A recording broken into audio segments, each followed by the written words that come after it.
د کابل پخواني دیوالونه د چین د سترو دیوالونو یوه وړوکې نمونه ده، خو د کابل دیوالونه د چین د لوی دیوالونو په مقابل کې فوق‌العاده وړوکي دیوالونه دي او دا یوازې د یوه وړوکي ښار لپاره چې د دوو کوچنیو غرونو په منځ کې پروت و،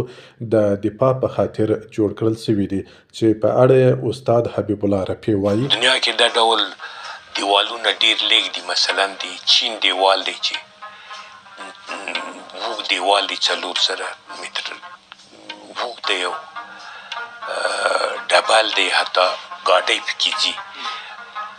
توفیر یې فقط همدومره دی چې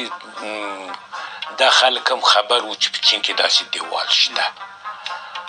نور کوم زیات هغه نه لري چې د چین دیوال پوخ دی، همدا اوس هم په دې کې د پخو خښتونه لږ کار اخیستل شي. نو په دې اساس فقط مشابهت او یووالی دا دی چې هغوی هم داسې دیوال د غرونو د